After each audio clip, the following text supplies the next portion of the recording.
Okay, everybody. Good afternoon on this rainy day. This is the man in a black mask. And like I told you before, that I was going to be back to tell you Katie Wright's point of view on what she feels about Kim Potter. And this is how she addressed the disgraced former veteran ex-cop turned convicted felon. Daunte Wright's mom to ex-cop Kim Potter. I'll never be able to forgive you. She's a right to, too. Daunte Wright's mother asked for the highest accountability in Friday's sentencing of ex-cop Kim Potter, who unintentionally shot and killed the 20-year-old after he fled a traffic stop. She took our baby boy with a single gunshot through his heart, Katie Wright told Judge Regina Shue, and she shattered mine. And she's right, though. She's absolutely right. Throughout the emotional statement, Wright's mother broke into tears. She referred to Potter only as the defendant because she referred to Daunte over and over again as the driver. As if killing him wasn't enough to dehumanize him, she never once said his name, Katie Wright said, before turning to Potter. And for that, I'll never be able to forgive you. Potter, a 26-year veteran of the Brooklyn Center Police Force, awaited her fate Friday morning as she was sentenced for accidentally shooting Wright to death.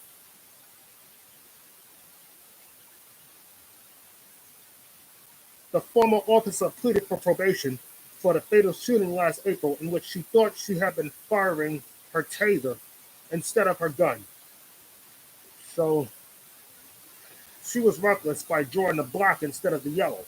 The yellow is a taser, the black is a gun. Prosecutors, however, are pushing for Potter, who sobbed, "I'm going to prison," seconds after the shooting, to serve the presumptive sentence for first-degree manslaughter of 7 years and 2 months. Well, she got way less than half, precisely 24 months, with 8 suspended, plus credit for time served. So yeah, she's going to be out before this year is over. And no earlier than the next. If she don't get out this year, she'll definitely get out next year. Rest assured. She rolled around on the ground crying for herself. "I'm going to prison. I shot a boy. Call my union representative," Katie Wright said at sentencing.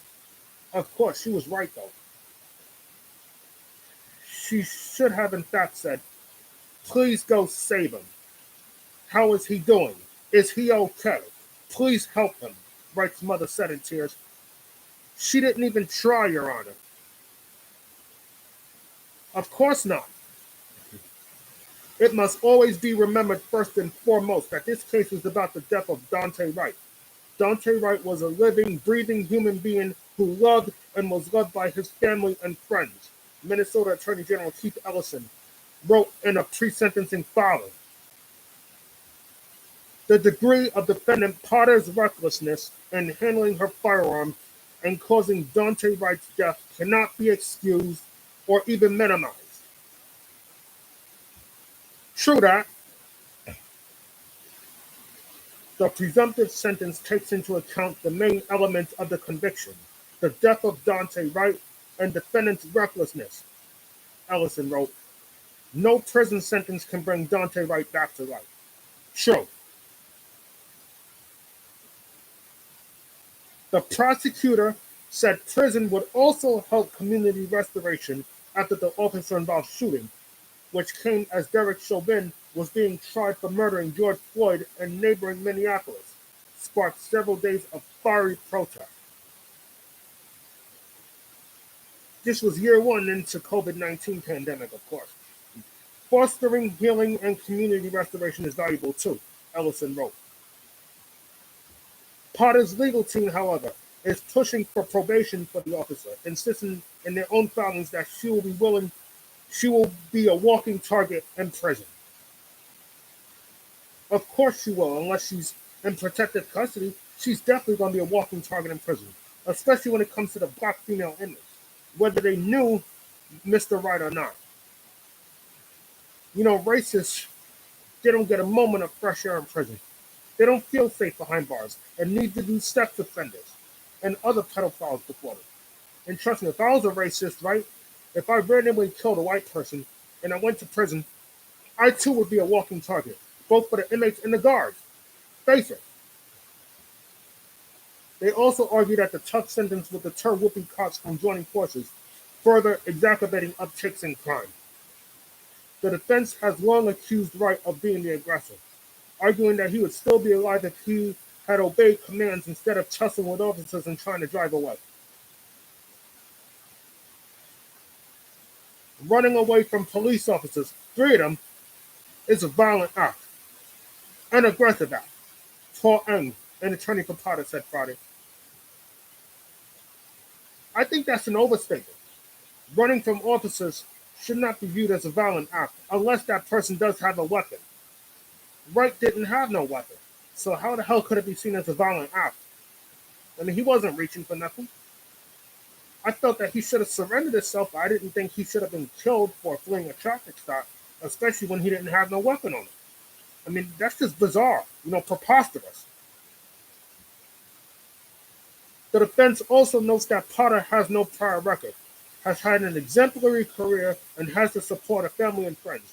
She has apologized to Wright's family and plans to do so at sentencing, her attorneys wrote. And that sentencing was already done Friday, It's already been handled, but it's okay. There's more to the story that meets the eye, of course, and this isn't the last of it. And I would have to guess that Kim Potter will probably be sued by the family of the fallen, especially Daunte's mother, Katie. Of course, you can expect a lawsuit. I'm not going to be surprised. They also stressed that she would never again commit the same crime because she is no longer a police officer. The tragedy of this case is unending, with no way to recapture the moment, Ng wrote in a pre-sentencing filing. What remains for Kimberly Potter is a starting over, to do good with what is left of her gift of life, and to honor the dead. In their filing, prosecutors said that if the judge believes society's interests are better served by a probationary deposition, it should be for at least 10 years after at least a year in jail to reflect the seriousness of Daunte Wright's death. Wright was killed after Brooklyn Center officers pulled him over for having expired tags and an air freshener hanging from his rearview mirror. Evidence at Potter's trial showed officers learned he had an outstanding warrant for a weapons possession charge, and that they tried to arrest him when he pulled away.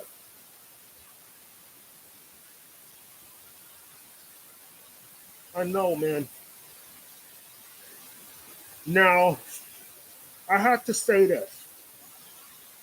I received a comment over the weekend from an unidentified user saying that so-and-so was glad that Kim Potter only got 16 months, way less than half of the projected 8-year sentence that the prosecutors had long pushed for.